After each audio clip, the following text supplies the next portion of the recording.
What y'all think about Boosie? I don't care about his fan base. I don't care about none of that. This on Tubi movie. To really understand why Victoria Woods was carrying that level of intensity online, you have to step back from the viral clips and look at the history she says shaped her mindset. According to her own interviews, this wasn't anger that appeared overnight. She described it as years of bottled-up frustration finally finding a microphone. In her telling, the emotions didn't start when the internet got involved. They started long before fame, before attention, before anybody outside the family even knew their names.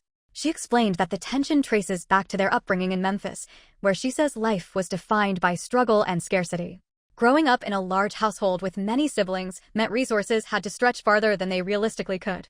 She described an environment where basic comforts weren't guaranteed, where small things felt huge because they didn't happen often. That kind of childhood, she suggested, builds a mentality centered on survival and loyalty. When people grow up relying on each other for emotional and practical support, those bonds can feel unbreakable until adulthood pulls everyone in different directions. She said watching GloRilla rise to national fame was emotional for her in two ways at once. On one hand, she claimed she felt proud seeing someone she grew up with succeed on such a large stage. On the other hand, she admitted it also brought complicated feelings she didn't know how to process. According to her, it felt like the distance between their lives grew wider the more success entered the picture. She framed that distance not just as physical or financial, but emotional, like the connection they once shared had slowly faded. That combination of pride and resentment, she suggested, is what made public conversations hit so hard. When strangers discussed the situation, she felt they were speaking about a story they didn't fully understand. And in her view, every outside opinion sounded like judgment instead of commentary. So when public figures began weighing in, she reacted as if they were stepping into something deeply personal rather than simply discussing a trending topic. Whether people agreed with her perspective or not, her explanation revealed something important. She didn't see the situation as internet drama. She saw it as her real life being discussed in front of millions. And when someone believes their real life is being misunderstood publicly, their reactions tend to be stronger, louder, and more emotional than spectators expect. Juvenile said, if I get everybody, I'm gonna be broke now. Think if I got $1 million. I got 7 brothers and sisters. At that point, what people were calling a fight wasn't physical at all. It was entirely verbal, a clash of statements and reactions happening across screens instead of face-to-face. No one pulled up on anyone. No confrontations happened in person. Everything unfolded through live streams, posts, and clips shared across platforms. Yet, despite the lack of physical interaction, the intensity felt real to viewers because of how direct the words were. To understand why her tone carried so much emotion, many observers started looking into her background and the experiences she'd described publicly. She explained in interviews that her frustration wasn't new, it had been building for years. According to her, watching someone close rise from hardship to fame while relationships changed along the way left her feeling hurt and overlooked. That perspective shaped how she reacted to public commentary because she didn't see it as harmless talk. She saw it as people judging a situation they didn't fully understand. She described growing up in Memphis in a large household where resources were limited and everyone depended on each other. In that environment, she said, loyalty wasn't just a value, it was survival. That upbringing, she explained, is why she views success through a collective lens. In her mind, when one person rises, everyone connected should feel that lift in some way. Whether people agreed with that philosophy or not, it helped explain why she reacted so strongly to conversations about money and family. Hearing her describe those experiences gave some viewers a different perspective.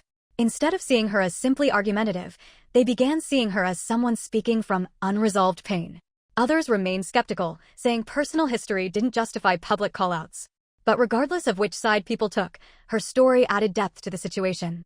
It turned what looked like random internet drama into something more layered, a mix of emotion, history, and public attention colliding all at once. People be thinking we have more money than we have.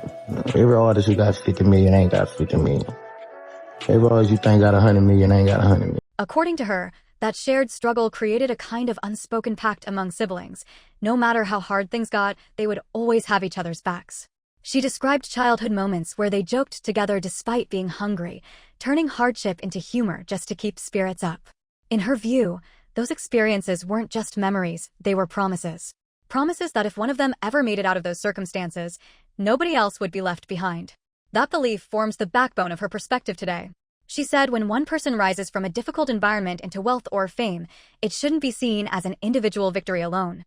To her, it's supposed to be a shared win for everyone who endured the early struggle together. She explained that this mindset isn't something she adopted later, it's something she feels was built into her from childhood. So when reality doesn't match that expectation, she doesn't see it as normal change. She sees it as betrayal. She recalled feeling genuinely happy when her sister's career first took off publicly.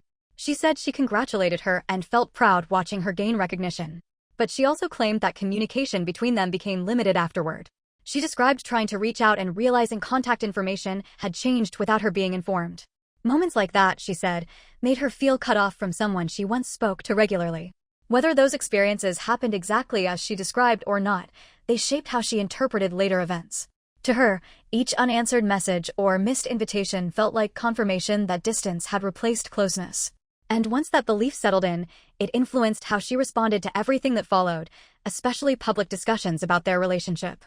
Observers noted that situations like this often become complicated because each person involved may remember events differently.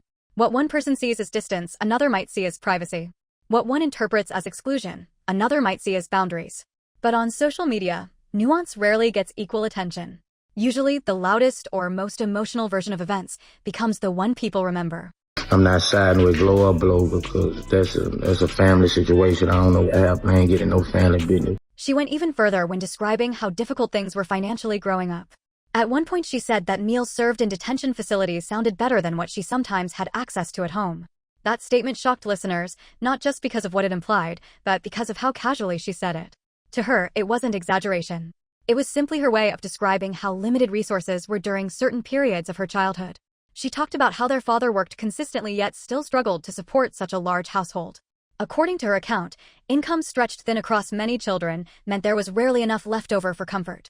Bills had to be prioritized, necessities came first, and luxuries barely existed. She described watching adults stress about money and seeing firsthand how financial pressure can affect a family's emotional environment. She also mentioned a neighbor who sometimes lent money when things got tight, but those loans came with steep repayment expectations. She portrayed those arrangements as stressful rather than helpful, saying they created a cycle where relief was temporary, but the pressure afterward was heavier. Stories like that painted a picture of a household constantly balancing survival and debt, never quite able to relax financially. Despite that hardship, she emphasized that her siblings shared strong bonds during those years. She said they found ways to laugh even when circumstances were rough, using humor as a coping mechanism. In her telling, those shared struggles formed a foundation of loyalty she still believes should exist today. That's why, she explained, she feels strongly about the idea that success should uplift everyone connected to it. For viewers, these stories shifted the tone of the conversation. Instead of seeing only present-day conflict, they began seeing the past she says shaped her expectations. And once people hear someone's backstory, it often changes how they interpret that person's actions, even if it doesn't change whether they agree with them. You talking about Nas X promoting gayness, but you promote guns, weed, and you a hypocrite. During one interview, she shared a detail that stuck with many listeners because of how vividly it illustrated her childhood. She said that when her family occasionally got fast food, it felt like hitting the jackpot. It wasn't just a meal, it was an event. Moments like that stood out in her memory because they were rare enough to feel special. To people who grew up with consistent access to food, that might sound ordinary. But in her description, it symbolized how tight things were financially. She explained that experiences like that shape how someone views success later in life. When you grow up with very little, she said, your definition of making it isn't just personal comfort. It's the ability to change circumstances for the people you struggled alongside. That belief, she suggested, is at the core of why she speaks the way she does now. From her perspective, success carries responsibility. Not everyone shares that philosophy, but she made it clear she does. She also talked about entering foster care for a period of time and how different that environment felt compared to the home she grew up in. She described being surprised by ordinary things, snacks, choices, options, because she hadn't been used to having them. Those memories, she said, stuck with her because they highlighted how different life could look depending on circumstances. For her, it reinforced the idea that stability and comfort aren't guaranteed, they're privileges. Listeners reacted strongly to those stories because they added context to her current behavior. Instead of seeing only the outspoken online persona, they started seeing someone shaped by years of instability. Supporters said those experiences explained why she speaks with such urgency about money and family. Critics argued that past hardship doesn't automatically justify public conflict. But regardless of opinion, her background made the situation more layered than it first appeared. It showed that behind the viral clips and sharp comebacks was a personal narrative she believed people weren't hearing. And for her, telling that narrative publicly wasn't attention-seeking, it was correction. She do little oohs and ahs for our parents or whatever, but barely nothing, because my mama still clocking the clock at FedEx. Oh, she don't want to worry. Gloria got y'all believing this fake-ass, imaginary thing where she retired them. Just when it looked like the exchange might cool down, she reignited it by posting another clip, this time addressing not only him, but also the show where he made his comments. She fired off remarks aimed at the hosts and made it clear she didn't appreciate her name being discussed on any platform without her presence. The message she sent viewers was simple: if people were going to mention her publicly, they should be ready for her to respond publicly. That declaration carried a warning tone. She wasn't just reacting anymore, she was setting a rule. According to her, anyone who brought her into a conversation should expect a response just as loud. That stance made her seem unapologetically confrontational, which only increased attention around her. Supporters praised her confidence, saying she refused to let anyone speak on her unchecked. Critics argued she was escalating situations that could have been ignored.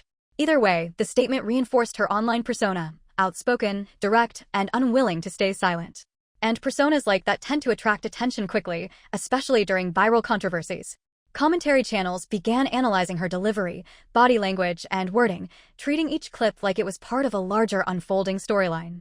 By now, the conflict had fully evolved into a spectacle. It wasn't just a disagreement between individuals anymore. It was a running narrative that audiences were following episode by episode, waiting to see who would speak next and what they would say. You got Boosie raccoon eyes talking about some, I'm not on nobody's side, but I'm just saying you are taking sides. Then came the line that sent the entire situation into meme territory. She joked that she thought they had something in common, setting up a punchline that viewers instantly clipped and shared everywhere. Within hours, that single remark was circulating across timelines, captioned, remixed, and turned into reaction memes. It became one of those unexpected viral moments where a single sentence overshadows everything else that was said before or after. The internet thrives on lines like that because they're short, quotable, and easy to repost. People who didn't even know the context started repeating it simply because it sounded funny. Reaction creators began using it as a punchline in unrelated videos. That's when you know a moment has escaped its original setting, when it becomes a reference people use without needing explanation. To his credit, he didn't respond with anger. Instead, he took a lighter approach and replied playfully online, joking about the comparison and brushing it off like it wasn't a big deal. That response surprised some observers who expected a heated comeback. Instead of escalating things, he treated it like banter. In internet culture, that kind of reaction can sometimes defuse tension because it removes the drama fuel audiences expect. Still, even though he stayed calm publicly, the moment didn't fade. If anything, his response kept it alive because now both sides had spoken. Viewers started debating who handled it better, the one who delivered the joke or the one who laughed it off. And as long as that debate continued, the story kept circulating. Which I don't have a problem with, but just be ready for me to respond. Don't sit here, Charlemagne, with your pickle head. She followed that up with another jab, telling him to go focus on making more low-budget films instead of weighing in on other people's lives. That line landed exactly how she intended: sharp, sarcastic, and impossible to ignore. It was the type of insult that sounds casual on the surface, but carries a pointed message underneath. She wasn't just criticizing him, she was questioning his relevance. And in entertainment culture, relevance is everything. The remark spread quickly because it hit two viral ingredients at once: humor and disrespect. Some viewers laughed at the bluntness. Others felt it crossed the line. But whether people supported her or not, they were sharing the clip. Reaction pages reposted it, commentators stitched it into videos, and discussion threads popped up debating whether she went too far or simply spoke her mind. Every repost pushed the moment further into public view, turning what could have been a short-lived exchange into a full-blown trending topic. What made it even more compelling to spectators was her delivery. She wasn't yelling or losing control. She sounded calm, almost amused, like she was completely comfortable saying exactly what she meant. That composure gave her words more weight, because it suggested she wasn't reacting emotionally, she was choosing her shots carefully. And audiences tend to pay closer attention when someone sounds deliberate rather than heated. By this stage, the online conversation had shifted from discussing family drama to analyzing her commentary style. People began debating whether she was strategic or just outspoken. Some said she was calculated. Others said she was simply fearless. But regardless of interpretation, one thing was undeniable: she had everyone watching. The focus wasn't on the original dispute anymore. It was on her responses and what she might say next. Cause basically you saying she ain't got no money, so she ain't trying to give us none. You justifying her. I don't give a. She didn't just keep the tone sharp, she made it unmistakably personal. At one point, she openly stated she had never supported him, never listened to him like that, and never considered herself a fan.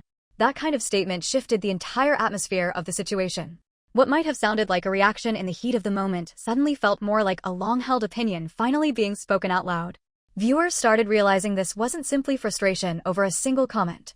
It sounded like she'd been holding these thoughts for a long time and was finally letting them fly now that she had a public stage. That admission changed how people interpreted everything she said afterward. When someone criticizes a person they already disliked, audiences assume the reaction isn't just about the current situation, it's about history. And once viewers sense history, they start speculating about what might have happened before cameras were rolling. Some thought there had to be past tension. Others believed she just never liked his personality or public persona. Either way, her statement made one thing clear: she wasn't trying to fix anything or smooth things over. She was speaking from a place of blunt honesty, and she didn't seem concerned about how it would be received. She then doubled down on that energy by telling him he should sit down somewhere and mind his business instead of commenting on situations that didn't involve him. The phrasing was direct, almost dismissive, the type of line designed to travel fast online. And travel it did. Clips of that moment began circulating quickly, getting reposted with captions framing it as a bold call-out. People who hadn't even seen the original interview suddenly knew about the confrontation because they saw her reaction first. And y'all got a big platform, so hell yeah, I got a problem with y'all. Why the y'all ain't got no breakfast up there? It's called a breakfast club. Her final remarks in that stretch of responses made it clear this wasn't a new dislike, at least from her perspective. She openly stated she had never really supported him in the first place. That admission reframed everything she'd said before.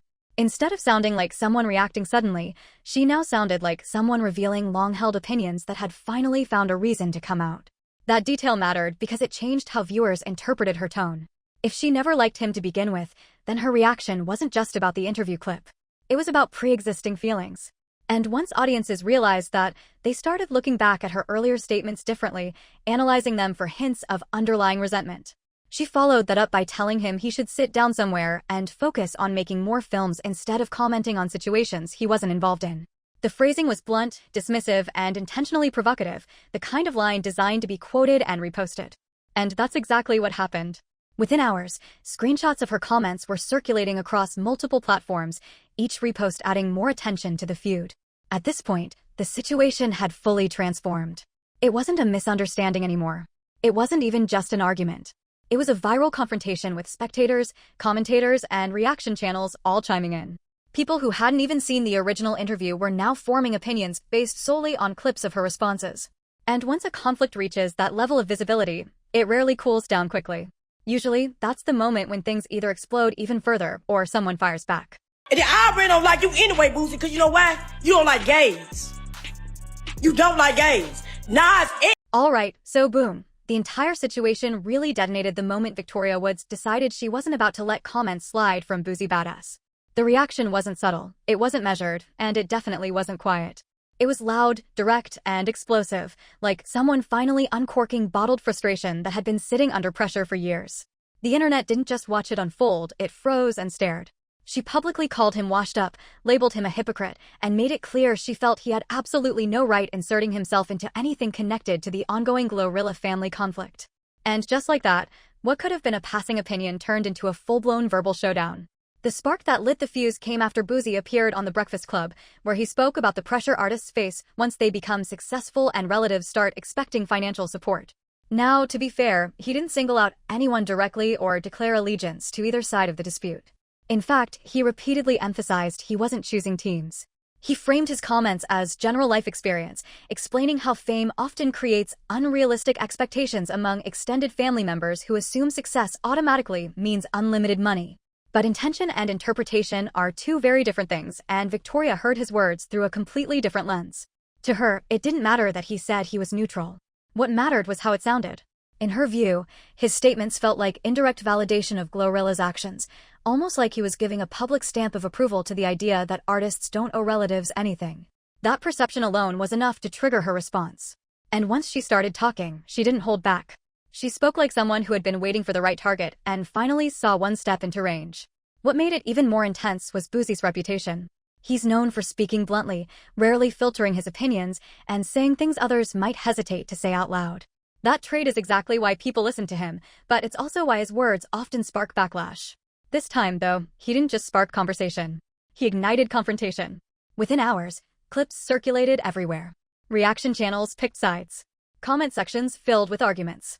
Some viewers said Victoria was overreacting and twisting his message. Others argued she had every right to defend her family and call out anyone she felt was indirectly criticizing them. Regardless of which side people chose, one thing became undeniable. What started as a casual interview comment had transformed into a headline-level feud. She was saying, our mama don't with Gloria. Gloria don't our mama because our mama got a job. Like, having a job is a bad thing. To illustrate his point, Boosie brought up his own family as an example, painting a vivid picture meant to show how quickly money can disappear when divided among loved ones. He said, imagine having $1 million, a number that sounds enormous at first glance. Most people would assume that amount guarantees long-term financial security. But then he broke down the math in a way that shifted perspective entirely. He explained that if someone had 7 siblings plus both parents depending on them, that single million wouldn't last nearly as long as outsiders might think. In his hypothetical scenario, if he tried to look out for everyone equally, the funds would be gone before he even had time to enjoy them himself. He emphasized that people often overlook how many directions money gets pulled once multiple relatives expect support. The point he seemed to be making wasn't that helping family is wrong. Instead, he was highlighting how complicated it becomes when responsibility spreads across a large group. He spoke like someone who'd done the calculations before and realized just how fast the numbers shrink. To him, it was basic arithmetic, not a moral argument. But again, interpretation mattered more than intention. Listeners who already had strong opinions about the family dispute didn't hear a math lesson. They heard a message. Some took it as wisdom from experience. Others heard it as justification for not sharing wealth. And that split reaction is exactly what turned a simple example into a controversial statement. Because once a public figure uses personal experience to explain a situation, audiences naturally start connecting it to real people and real conflicts. Even if no names are mentioned, assumptions fill in the blanks. And that's precisely what happened here. His example didn't stay hypothetical for long. Viewers immediately linked it to the ongoing drama everyone had been watching unfold online. From that point forward, it wasn't just a general analogy anymore. It became part of the narrative. And then you with the same person that wrote a 2-page brother.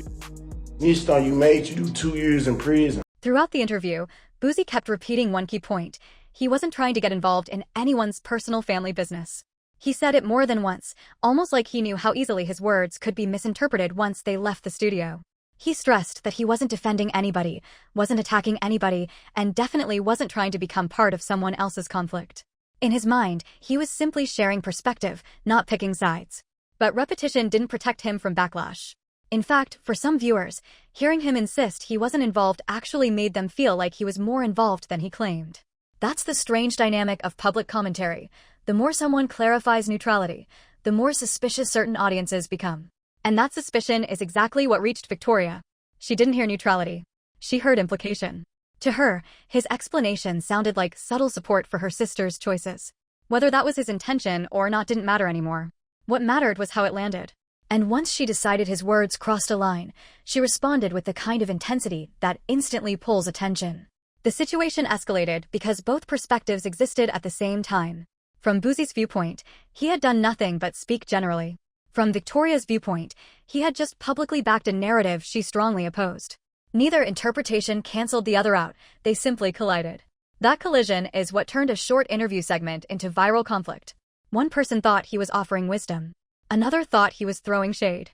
And the internet, as usual, amplified both interpretations simultaneously until the tension became impossible to ignore.